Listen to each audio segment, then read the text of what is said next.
Hello friends.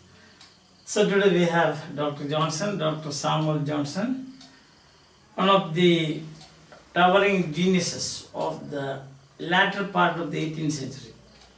The latter part of the 18th century is known by his name, the age of Dr. Johnson, Dr. Samuel Johnson, but fondly we call him Dr. Johnson, isn't it? Dr. Johnson. Now there is a very interesting anecdote about him, something that actually happened. That is, he was just 9 years old. 9 years old means, let's say, he was studying in the second standard, isn't it? Or third standard maybe. His father was a bookseller, isn't it? Then he was reading the play Hamlet, sitting alone in his father's kitchen. Now, why did he go to kitchen? We don't know. Maybe while reading he wants to eat something. Anyway, that is a guess. What happened is that he was reading the ghost scene. Suddenly, he was frightened and he ran to the street door and looked around whether there are people, human beings around.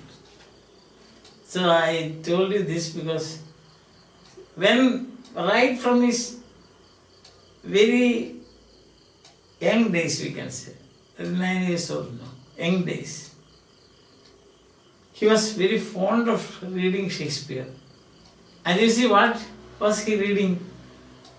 One of the great tragedies of Shakespeare. So probably this might have his interest. Probably this might have gave him encouragement, or his imagination might have been working right from those days. Shakespeare's tragedies, Shakespeare's comedies, Shakespeare's historical plays and so on. Shakespeare's tragic comedies and so on. And then what happened is, as you can see, he brought out, or he published, single-handed, that's been underlined, that single-handed, the Preface to Shakespeare in October 1765. There is a story behind this proposal and so on. Two of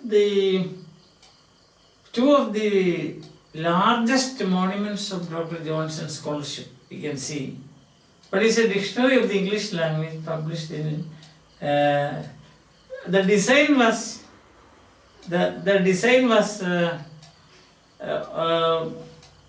formed sometime in 1747, but it was published in 1755.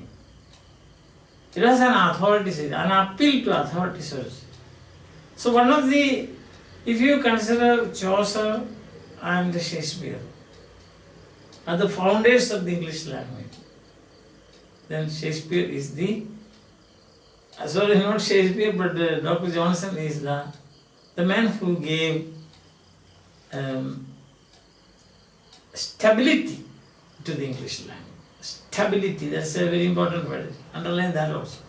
Stability, made it stable, fixing the language.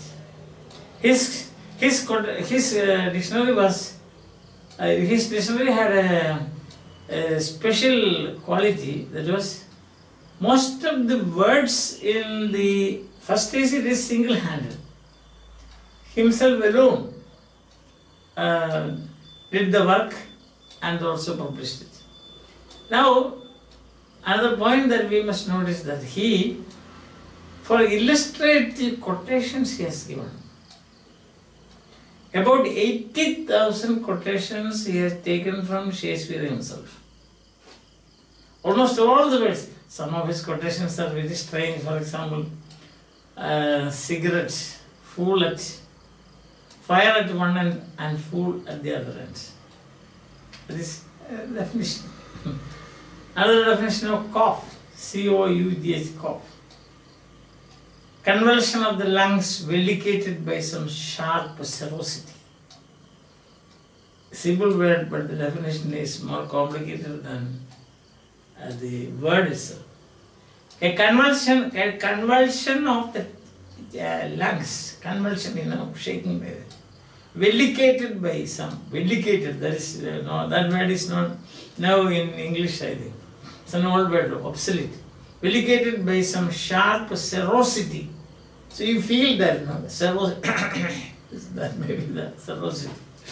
Yeah, this is strange definitions, but still.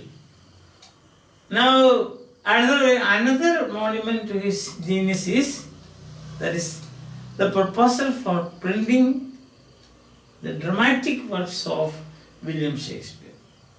The proposal for printing the dramatic works of William Shakespeare. Now what happened is, it is considered to be 9 long years and 8 volumes. Again, single-handed. Collation, emendation and editing. Collation means collecting different editions also. Emendation means correcting.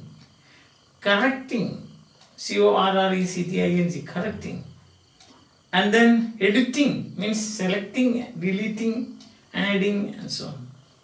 So these 3 processes alone he did. That's the point. Single-handed. It is magnificent in their range and discernment. Understand? The whole duty of a Shakespearean commentator and critic is here. If you go through the volumes, you will find the whole duty of a Shakespearean commentator is, you will find here. And also critic. There is preface, and then it is followed by notes. Runs into pages. Now what are the magnificent, we said, the range and discernment, or the duty of the Shakespearean critic? First one is the complete collection of early editions. That's the thing. The complete collection of early editions. Like Warburton's editions, famous those days, Warburton. Complete collection. It's not a silly thing. Don't think this activity or this plan in the present situation. Understand? Those days, now if you want to collect something, you have got your mobile phone, you can collect it and call somebody and collect whatever you can communicate. Then second is tracing the Shakespeare's sources. Tracing Shakespeare's sources. See, for example, as you can see, Holinshed Chronicles is one. Holinshed's Chronicles. Then Italian novelists, Spanish novelists, Spanish stories and so on. So you have to collect all this. And the third is, and that is in fact a new approach to criticism, what we call historical criticism. Of course, the new critics will not accept this now. There's no need of going around and studying the milieu or the background of another and so on. All what you have to do is the text, close reading of the text. That is the approach of new criticism. But historical criticism actually started with Dr. Johnson. And he says, elucidation of obscurities, careful study of Shakespeare's language and customs of his time. That's what he said. Elucidation of obscurities. That is, elucidate. Elucidate means to explain. Elucidate. Elucidation of Shakespeare's obscurities. Obscurities means those things which are not clear. Obscurities and elucidation of Shakespeare's obscurities and study of Shakespeare's language and customs. Study of Shakespeare's language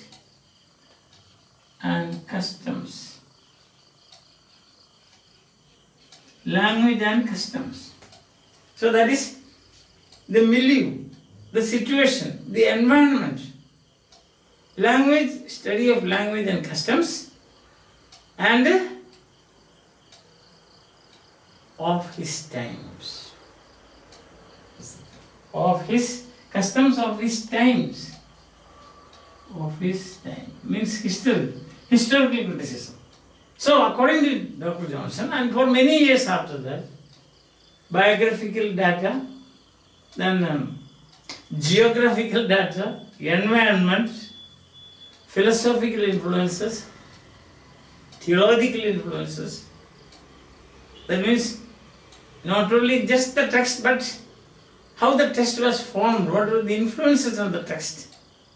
That was a major point in study of criticism, the study of appreciation of texts. Actually, this was inaugurated by Dr. Johnson. So, historical method, you can say. So, that's a contribution, historical method. Understand? Then another one is, again a new approach to criticism, comparative study. Comparative study. Comparative study. Comparing, that's important now, comparing. That is comparison of his works with that of other great poets, ancient and modern.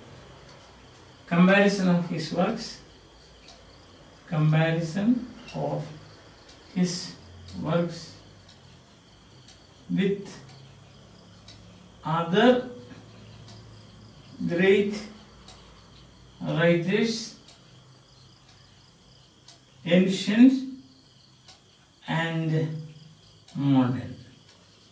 So this we can say sum up as the duty of a critic, the duty of a commentator, and the duty of a critic.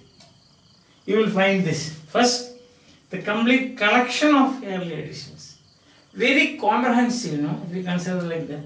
Secondly, tracing the Shakespeare's sources. And thirdly, introducing historical criticism. And fourth, comparative criticism. These are the things.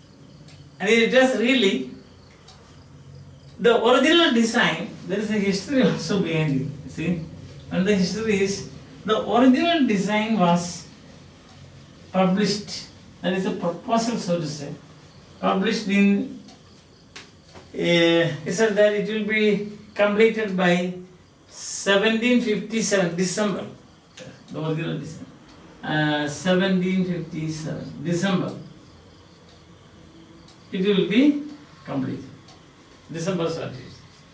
And then nothing happens, as you can see, it's a stupendous work, and so it will be done by March 1758.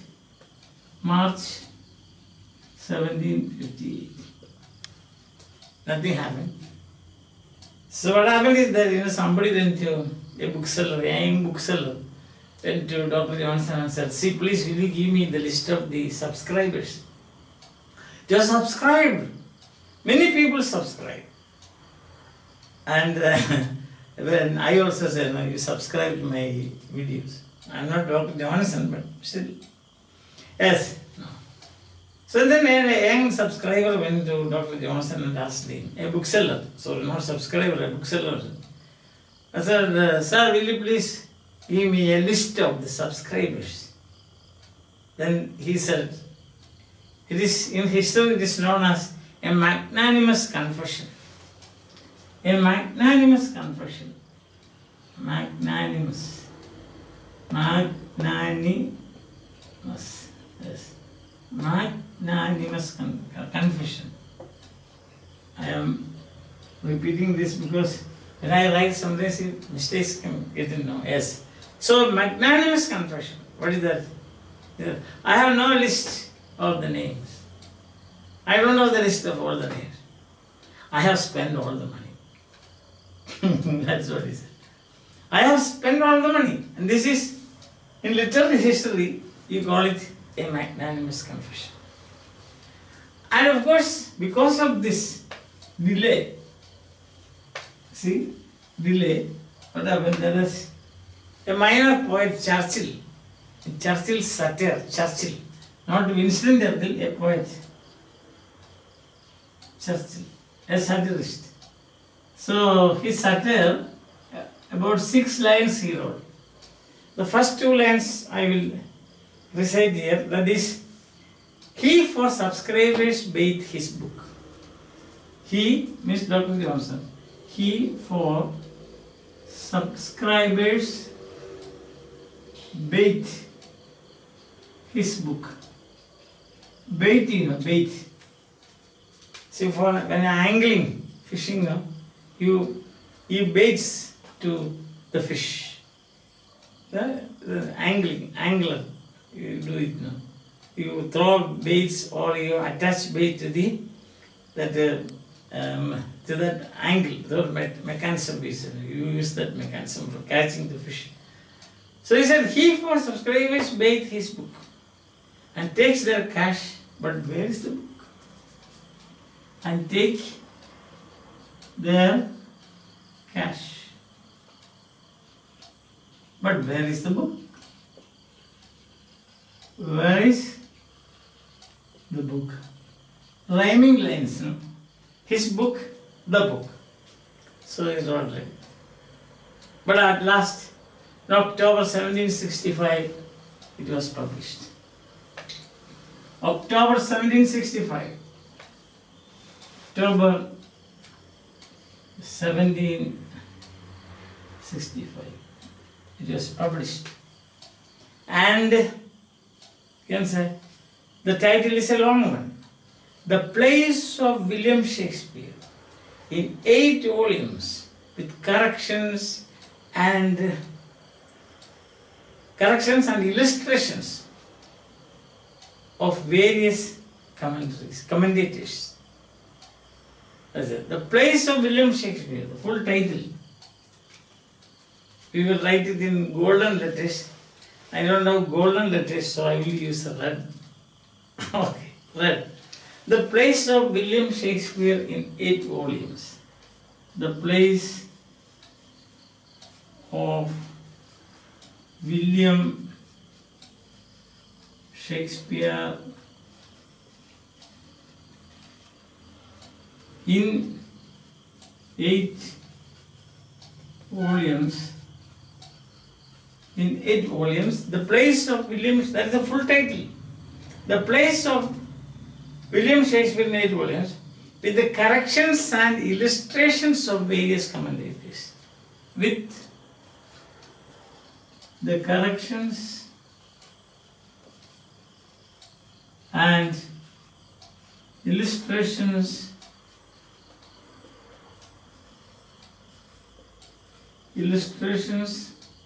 of various commentators.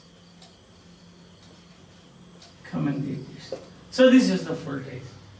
The Plays of William Shakespeare in 8 volumes with the corrections and illustrations of various commentators. And to this he added notes also. So this is the title of the work. It was published single-handed in October 1765. The result of a toil of 9 long years. 8 volumes, 9 volumes. And also to which are added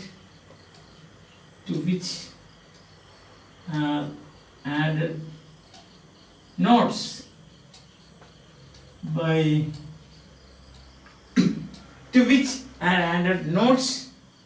by Samuel Johnson.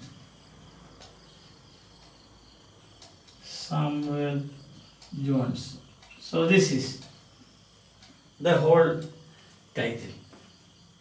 Look at that. So there you can see from here the Plays of William Shakespeare, 8 volumes. Corrections are there, emendations, the illustrations. Illustration means giving examples of various commentators.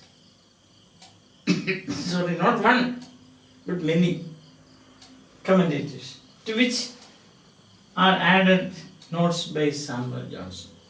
So this one man, this stupendous work, you can say, magnificent. You can use words like splendid, superb, splendid, superb work by one man. And now you would like to know what kind of a genius was Dr. Johnson. He was a poet, he was a critic, he was a novelist, he wrote a novel, he was an essayist, periodical essays. He was a lexicographer. Lexicon means dictionary, lexicographer. He was a biographer, lives of poets. He was an editor and he was a playwright. Above all, what I would write is, he was a philanthropist. He was a philanthropist. His mind is philanthropist. He had love for animals, human beings also, but animals too. He had a pet cat. His name was Hodge. Hodge.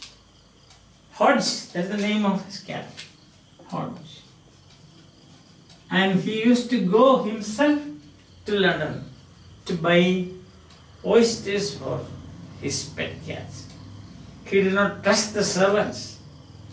Some days they may bring some duplicate things or something that looks like oysters, but he himself went.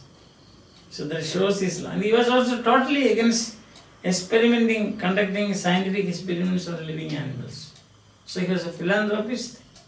Philanthropist, anthropos means man, means love of man, but also love of animals. Understand? So he was poet, critic, novelist, essayist, lexicographer, biographer, philanthropist, editor, and playwright. In addition, we can say one more, wit, W-I-T. Those days, the coffee houses where this Joshua Reynolds, Dr. Johnson and so on, they would be frequently visiting. People would come and sit at the nearby table. Not for drinking coffee, but for just eavesdropping, listening to what these great men are talking about. Addison. See that? So that is, the public valued their scholarship and their ability. Now, although Churchill wrote a 6-line poem just for ridiculing him, and Macaulay, another great man, he said, it would be difficult to name a more slovenly, a more worthless edition of any great classic. So Macaulay said that this is a worthless edition of a classic. Macaulay said. But Adam Smith,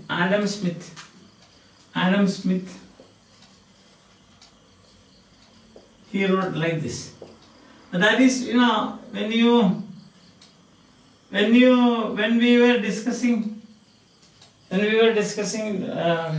Pope, the last classes, you remember, no? So there are some people who cannot say a good word about anything.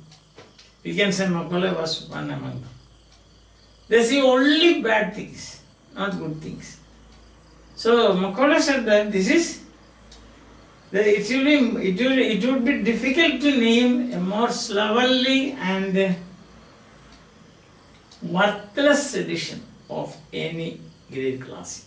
So Macaulay said like this. But Adam says not that. I think that it is highly pessimistic and negative. He must have seen this through his negative prism, and that's why he must have made that opinion. Because we can see other opinions of the contemporaries. Adam Smith said, the most manly piece of criticism that was ever published in any country. The most manly piece of criticism that was ever published in any country. We can quote this, Adam Smith. The most manly piece of criticism that was ever published in any country. And his friend and biographer. This combining, constant combining. Like, Sherlock Holmes and Dr. Watson, Sherlock Holmes and Dr. Watson, two famous characters, like the Dr. Johnson and James Boswell. You have come across this name, no? This biographer of James Boswell, who knew Dr. Johnson thoroughly, through and through, he said it was received with a high approbation by the public. It was received, it means this only. It was received with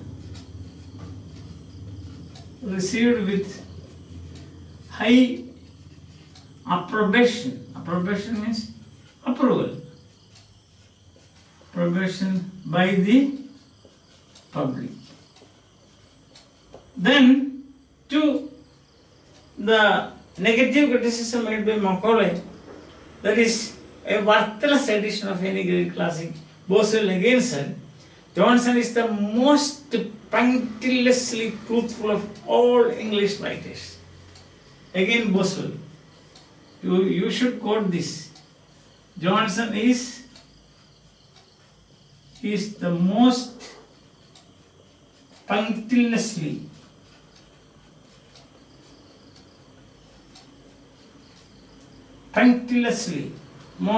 Johnson is the most truthful of all English writers. Truthful. Of all English writers, he says. See that the other man said that it is worthless classic of all his English writers. And from this statement there is no appeal.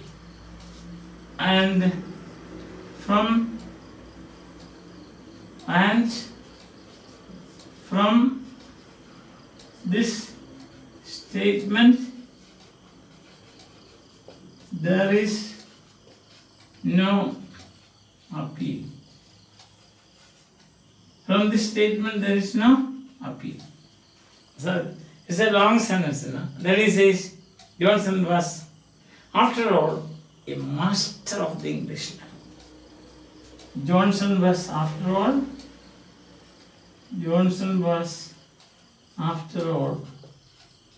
a master of the English language. So these quotations worth quoting when you are answering your answer papers. With this will be ornamental. There's two quotations by James Burke, who is an authority. But it was received with high approbation by the public. Remember, Macaulay said, worthless edition of any classic. That's what it is. Worthless edition of any great classic. So Johnson was the master of the English language. Even without him telling us, we know, his dictionary will proclaim his ability and his mastery of the English language. Listen. And Coleridge said, Shakespeare is not of an age, his language is entirely his own. Coleridge said, Shakespeare is not of an age, his language is entirely his own. This is only introduction. So you know now who Dr. Johnson is, anecdotes about him and so on. So Shakespeare is not of an age. Coleridge said. Shakespeare is not of an age. His language is his language is his own. His language is, his language is his own. His language is entirely his own. That's called itself. So 3 quotations I have given you. One is by Adam Smith. Second, 2 quotations by James Boswell, his biographer. Now the very interesting thing about this is that Romantic critics, they communicated the wonder and the exaltation of the imagination of Dr. Johnson. But the neoclassical critic Dr. Johnson was sober and vigorous.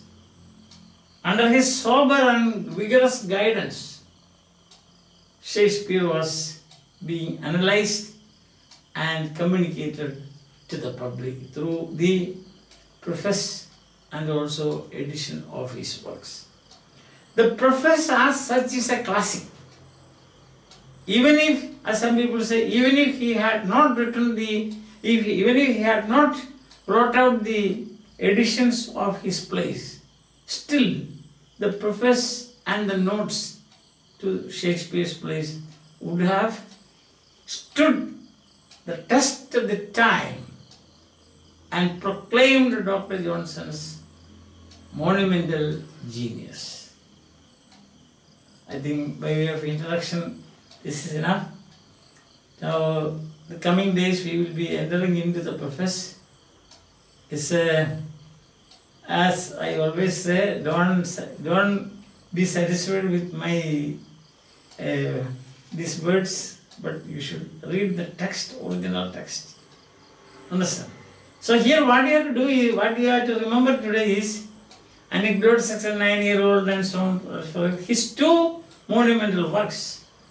One is, and both these he did after years of labor, single-handed, Dictionary of the English Language, and also the editions of Shakespeare's plays, that is with the Preface, the plays of William Shakespeare and notes to that.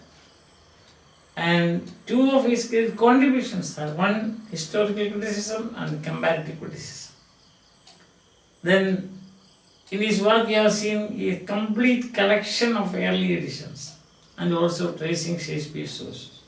His obscurities he tried to explain. Understand? Comparative study, comparison of his works with other poets, ancient and modern, and how he elucidated and explained obscurities. Careful study of Shakespeare's language, that's important. And customs of his time. For example, certain humorous passages, if you don't know the customs of those days, today if you read, you know humor at all. So if you want to enjoy that, then you should also know the customs of those days. Understand? So then we can say, you can underline this, the magnificent in the range of discernment. And the Preface tells you the whole duty of the Shakespearean commentator and a critic.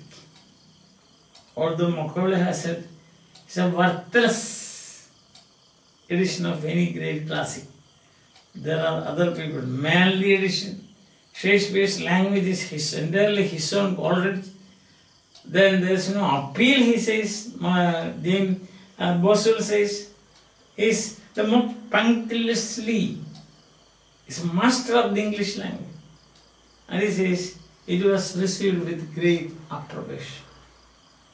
And of course, we should not forget how sincere he was and honest. When the young bookseller went and said, please let me have a list of the subscribers' names. I have no name, I lost the whole thing. And I have spent all the money. That is a magnificent. Sincerity. Pope, in his essay on criticism, he says, a critic should be sincere and honest.